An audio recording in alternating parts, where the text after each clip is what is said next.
नमस्कार दोस्तों।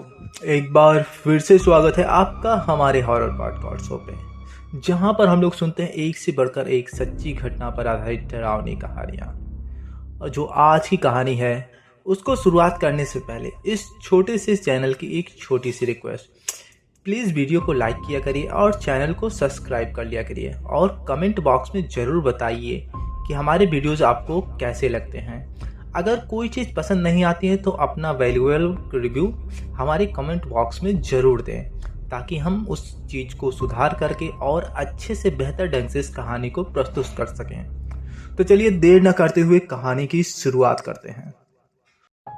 सतपुरा गांव, जहां दिन की रोशनी में हल्की चहल पहल रहती थी, मगर रात होते ही एक सन्नाटा पसर जाता था। यह गांव पुरानी कहानी और रहस्यों से भरा पड़ा था। किसी को नहीं पता था कि कब और कैसे यह गांव इस श्राप से ग्रस्त हो गया, मगर लोग बस जानते थे कि चौधरी हवेली में कुछ ऐसा था जो आंखों से दिखता नहीं मगर महसूस होता सभी को था।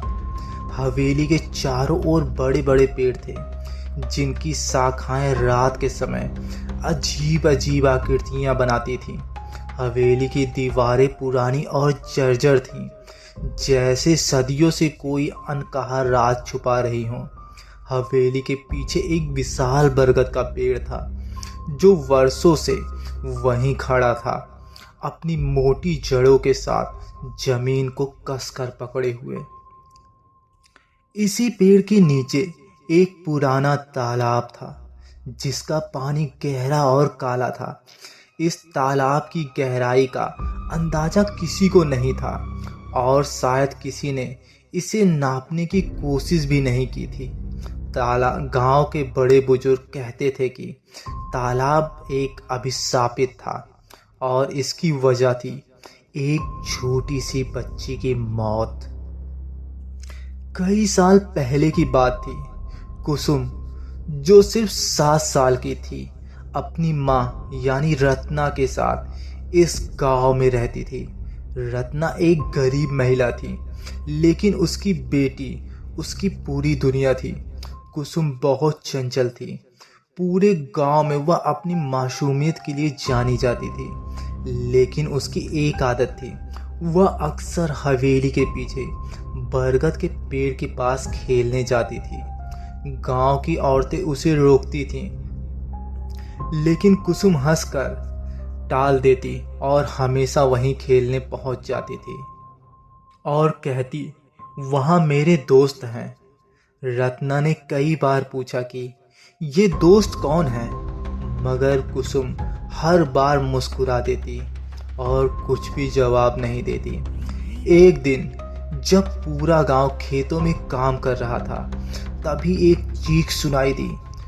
यह चीख इतनी तेज और दिल दहला देने वाली थी कि खेतों में काम कर रहे लोग दौड़कर हवेली की ओर भागे। तालाब के पास पहुंचते ही सभी के पैरों तले जमीन खिसक गई। तालाब में कुसुम का शव तैर रहा था। उसकी आंखें खुली हुई थी, उसका शरीर ठंडा था और उसके गले पर लंबे नाखूनों के गहरे निशान थे, जैसे किसी ने उसे पकड़कर पानी में खींच लिया हो। यह देखकर रत्ना जोर जोर से रोने लगी, मगर किसी ने उसे गले नहीं लगाया। गांव वाले सब चुप थे, क्योंकि वे जानते थे कि यह कोई सामान्य मौत नहीं थी। कुसुम की मौत के कुछ ही दिनों बाद हवेली में अजीब सी घटनाएं घटने लगी। रात में तालाब से किसी की रोने की आवाजें आती। हवेली की नौकरानी गोमती ने दावा किया कि उसने बरगद के पेड़ के नीचे सफेद कमरे में लिपटी एक छोटी सी लड़की को देखा था।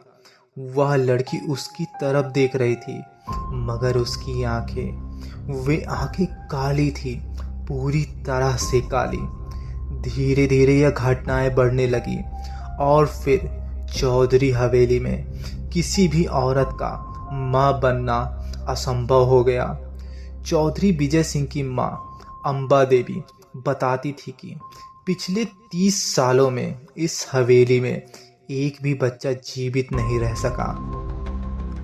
अब हवेली में विजय सिंह की पत्नी यानी सुमित्रा गर्भवती थी। पूरा परिवार इस बात से खुश था, मगर सुमित्रा को हर समय एक अनजाना डर घेरे रहता था। एक रात जब वह सो चुके थे, तभी सुमित्रा को कुछ अजीब सा महसूस हुआ। उसका कमरा ठंडा हो गया, यानी बहुत ठंडा। उसे लगा कि कोई उसके बिस्तर के पास खड़ा है। उसने धीरे धीरे अपनी आंखें खोली और देखा, एक छोटी बच्ची बिस्तर के किनारे खड़ी थी। उसकी आंखें गहरी काली थीं, उसके कपड़े गीले थे और उसके होठों से हल्की हल्की हंसी निकल रही थी। और उसने एक भयानक आवाज में बोला कि कोई माँ नहीं बनेगी, कोई भी नहीं। और फिर यह कहते हुए वह अचानक गायब हो गई। सुमित्रा ने यह सुनते ही जोर की चीख मारी, जिससे पूरा घर जाग गया। विजय सिंह भागकर कमरे में आए और सुमित्रा कांपती हुई उनकी बाहों में गिर गई। और वह कांपते हुए आवाज में बोली, मैंने उसे देखा, उसने मुझे देखा। यह सुनते ही घर के सभी लोग सहम गए। वे जानते थे कि यह सिर्फ एक सपना नहीं था। अगली रात हवेली में और भी अजीब सी घटनाएं होने लगी। दीवारों पर खून के खरोच और लंबे निशान दिखने लगे। खिड़कियां अपने आप खुलने लगी। तालाब से हर रात बच्ची की हंसी सुनाई देने लगी। एक रात अम्बा देवी मंदिर में पूजा कर रही थी कि अचानक उनका दिया बुझ गया। तभी उन्होंने महसूस किया कि उनके पीछे कोई खड़ा है। उन्होंने धीरे धीरे अपनी गर्दन घुमाई और उन्होंने जो देखा वह उनके होश दिलाने के लिए काफ़ी था। कुसुम उनके पीछे खड़ी थी। उसका चेहरा भयानक हो चुका था।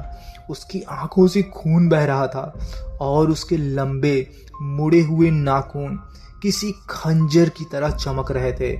अम्बा देवी डर के मारे पीछे हट गई, मगर तभी कुसुम की आत्मा ने जोर से एक चीख मारी और उसने कहा, मुझे न्याय चाहिए। और फिर अम्बा देवी जमीन पर गिर पड़ी। यह सुनते ही उनकी आंखें खुली रह गई और उनका शरीर पूरी तरह से ठंडा पड़ गया था। और इस तरह से अम्बा देवी की वहीं मौत हो जाती है। तो अब क्या होने वाला है इस कहानी में? क्या चौधरी परिवार इस श्राप से बच पाएगा? क्या सुमित्रा अपने अजन्मे बच्चे को सुरक्षित रख पाएगी? क्या कुसुम की आत्मा का बदला पूरा हो चुका था या अभी और भी घटनाएं बाकी हैं? तो चलिए देर न करते हुए कहानी के अगले हिस्से में चलते हैं और जानते हैं अब क्या होने वाला है। हवेली में अम्बा देवी की मौत के बाद से माहौल और भी भयावह हो चुका था। सुमित्रा अब पहले से ज़्यादा डरी हुई थी और विजय सिंह भी लगातार होने वाली अजीब सी घटनाओं से बेचैन रहने लगे थे। रात होते ही हवेली में रहस्यमयी घटनाएं घटने लगती। कभी दीवारों पर खून की बूंदें टपकती तो कभी किसी अदृश्य शक्ति की फुसफुसाहटें सुनाई देती। लेकिन सबसे भयानक था तालाब के पास से आने वाली धीमी मगर डरावनी हंसी। और उस हंसी में एक बात एकदम साफ सुनाई देती थी कि कोई मां नहीं बनेगी। इस आवाज को हवेली के सभी सदस्य एकदम साफ सुन पाते थे। सुमित्रा का श्वास धीरे धीरे गिरने लगा। वह रात में अचानक उठ जाती और कहती, वो यहाँ है, वो मुझे देख रही है। गोमती नौकरानी ने कई बार देखा कि सुमित्रा के कमरे में खुद ब खुद चीजें गिरने लगती। कभी सुमित्रा के शरीर पर नीले निशान उभर आते, जैसे किसी ने उसे जोर से पकड़ रखा हो। एक रात सुमित्रा ने महसूस किया कि उसका बिस्तर अचानक ठंडा हो गया है। उसने आंखें खोली तो देखा कि सामने कुसुम खड़ी थी। उसका सिर थोड़ा सा झुका हुआ था और उसकी आंखों से आंसुओं की जगह काले धब्बे टपक रहे थे। सुमित्रा कांप उठी और उसने पूछा, तू तू क्या चाहती है? सुमित्रा ने यह चीज कांपते हुए पूछी। कुसुम मुस्कुराई और धीरे धीरे उसके ओठों से एक डरावनी आवाज निकली। वह आवाज थी न्याय। सुमित्रा ने चीख मारकर आंखें बंद कर ली, मगर जब उसने दोबारा आंखें खोली तो वहां से कुसुम गायब हो चुकी थी। लेकिन कमरे की खिड़कियों पर छोटी छोटी उंगलियों के निशान साफ दिख रहे थे। अब हवेली में हालात बेकाबू हो चुके थे। गांव के बुजुर्गों ने विजय सिंह को सलाह दी कि वे गांव के तांत्रिक बाबा विभूति से मिले। बाबा विभूति एक शक्तिशाली तांत्रिक माने जाते थे जो भूत प्रेतों से निपटने में माहिर थे। जब बाबा विभूति हवेली में आए तो उन्होंने हवेली में का मुआयना किया और तुरंत पहचान लिया कि यह जगह एक भयंकर आत्मा के कब्जे में थी। उन्होंने बरगद के पेड़ की ओर देखा और गंभीर स्वर में बोले, यह आत्मा सिर्फ डराने के लिए नहीं आई है, यह बदला लेना चाहती है। फिर उन्होंने तालाब की ओर इशारा किया और बोले, इस शराब की जड़ वहां दबी हुई है, हमें उस रहस्य को उजागर करना होगा। बाबा विभूति ने हवेली में रात के समय तांत्रिक अनुष्ठान करने का निर्णय लिया। पूजा की रात हवेली में तेज हवाएं चलने लगी, दिए बुझ गए और कमरे के अंदर एक अजीब सी गंध फैल गई। जैसे ही बाबा विभूति ने मंत्रोच्चारण करना शुरू किया, तालाब से पानी की लहरें उठने लगी। तभी अचानक एक भयानक चीख गूंजी और हवेली की दीवारें हिलने लगी। बाबा विभूति जोर से बोले, तू कौन है? सामने आ मेरे। तालाब में एक हलचल हुई और फिर पानी में से एक परछाई उभरी। धीरे धीरे वह परछाई स्पष्ट होती गई और फिर कुसुम की आत्मा तालाब से बाहर आ गई। उसका चेहरा पूरी तरह विकृत और भयानक हो चुका था। उसकी आंखें काले गड्ढों की तरह तह रही थी। उसके नाखून लंबे और नुकीले थे। उसने गुस्से में बाबा विभूति की ओर देखा और जोर से चिल्लाई, तुम सबको मरना होगा। ऐसा कहते ही कुसुम की आत्मा ने हवा में हाथ उठाया और अचानक सुमित्रा जमीन पर गिर पड़ी। वह अपने पेट को कसकर पकड़कर चिल्ला रही थी, जैसे कोई शक्ति उसके अजन्मे बच्चे को छीनने की कोशिश कर रही हो। यह देखते ही विजय सिंह जोर से चिल्लाए, नहीं, उसे मत छूना, और सुमित्रा की ओर भागे। मगर जैसे ही वे सुमित्रा के पास पहुंचे, एक अदृश्य ताकत ने उन्हें पीछे धकेल दिया। बाबा विभूति ने जमीन से पवित्र भभूत उठाई और कुसुम की आत्मा की ओर उछाली। जैसे ही भभूत उस पर पड़ी, वह जोर से चिल्लाई और कुछ कदम पीछे हट गई और उसने कहा, मुझे न्याय चाहिए। उसकी आवाज इतनी कर्कश और दर्द भरी थी कि हवेली के हर कोने में उसकी आवाज गूंज उठी। बाबा विभूति ने मंत्र पढ़ते हुए कहा, कुसुम, तेरा बदला अधूरा है, बता तुझे किससे न्याय चाहिए। कुसुम की आंखें से काले आंसू टपकने लगे। फिर उसकी आवाज कांपती हुई आई, उसने मुझे मारा है, उसने मुझे खींचकर तालाब में डुबो दिया था। बाबा विभूति जोर से बोले, कौन था वो? तभी हवेली की दीवारों पर खून से एक नाम उभरने लगा और उस नाम में लिखा था, रघु। सभी लोगों की आंखें फटी की फटी रह गई। रघु, जो इस हवेली का सबसे छोटा बेटा था, अब अचानक चुपचाप खड़ा देख रहा था। लेकिन जैसे ही नाम लिखा आया, उसके चेहरे का रंग उड़ गया।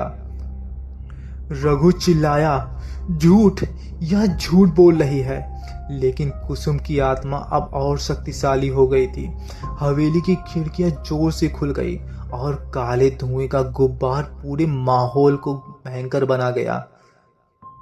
बाबा विभूति ने मंत्र पढ़ते हुए कुसुम की आत्मा को निर्देश दिया कि वह पूरी सच्चाई बताए। कुसुम ने जमीन की ओर इशारा किया और अचानक वहां एक दृश्य उभरने लगा। 15 साल पहले रघु जो अब 17 साल का था, हवेली के पीछे तालाब के पास खड़ा था। कुसुम वहां खेल रही थी। रघु ने उसे पास बुलाया और धीमे स्वर में कहा, अगर तुम ये बात किसी को बताओगी नहीं तो मैं तुम्हें मार दूंगा। कुसुम यह सुनते ही डर गई। उसने सिर हिला दिया, मगर उसकी आंखों में आंसू थे। दरअसल रघु वहां पर बैठकर बीड़ी पी रहा होता है, जिसको कुसुम ने देख लिया होता है। रघु गुस्से में भरा उठता है। उसने जबरदस्ती पकड़कर तालाब में कुसुम को ढकेल दिया। कुसुम पानी में छटपटाती रही, मगर रघु बस खड़ा देखता रहा। कुछ ही देर में पानी शांत हो गया और कुसुम डूब गई। रघु ने चारों ओर देखा और फिर जल्दी से वहां से भाग गया। जैसे ही वह दृश्य समाप्त हुआ, हवेली में सभी की आंखें खुली की खुली रह गई। विजय सिंह ने गुस्से में आकर उसे पकड़ लिया। तूने मेरी बहन को मारा था। रघु कांप उठा। उसने डरते हुए कहा, मैं बस डर गया था। मुझे लगा कि वो किसी को बता देगी तो सब मुझे मार देंगे। लेकिन यह सुनते ही कुसुम की आत्मा की चीख हवेली में गूंज उठी। अब तेरा अंत आ गया है रघु। कुसुम की आत्मा जोर से हवा में उठी और फिर रघु की ओर बढ़ने लगी।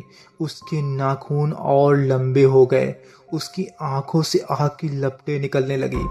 बाबा विभूति ने जल्दी से एक लोहे का त्रिशूल निकाला और जमीन पर घेरा बनाया। बाबा ने चिल्लाया, रघु जल्दी से इस घेरे में आ जा। लेकिन रघु कांप रहा था। उसने पीछे हटने की कोशिश की, मगर अचानक हवेली की छत से एक काला हाथ निकला और उसे पकड़ लिया। रघु चिल्लाने लगा, बचाओ, मुझे माफ कर दो। मगर अब बहुत देर हो चुकी थी। कुसुम की आत्मा ने हवा में हाथ उठाया और देखते ही देखते रघु का शरीर हवा में उठ गया। उसकी आंखें सफेद हो गई और उसके मुंह से एक भयानक चीख निकली। फिर एक जोरदार धमाके के साथ उसका शरीर तालाब में गिर गया। वहां पानी सामने लगा था और फिर वह समाने लगा उस पानी में। फिर कुछ ही देर में पानी पूरी तरह शांत हो गया। जैसे ही रघु की मौत हुई, हवेली में हर तरफ एक अजीब सी शांति फैल गई। कुसुम की आत्मा अब धीरे धीरे हल्की होने लगी। सुमित्रा, जो अब तक बेहोश पड़ी थी, अचानक होश में आ गई। उसने अपने पेट पर हाथ रखा और मुस्कुरा दी और हंसी में बोली, मेरा बच्चा सुरक्षित है। बाबा विभूति ने मंत्र उच्चारण किया और कुसुम की आत्मा ने एक आखिरी बार सुमित्रा को देखा। और फिर कुछ ही देर में एक हल्की सी हवा चली और कुसुम की आत्मा धुएं में बदलकर आसमान में विलीन हो गई। इस घटना के कुछ ही महीने बाद कुसुम ने यानी सुमित्रा ने एक स्वस्थ बच्चे को जन्म दिया। हवेली का माहौल अब पूरा बदल चुका था। वहां अब कोई भी अजीब घटनाएं नहीं होती थी। बरगद के पेड़ के नीचे एक छोटी सी समाधि बनाई गई, जहां कुसुम की आत्मा को शांति देने के लिए पूजा रखी गई थी। अब हवेली में कोई नहीं डर था।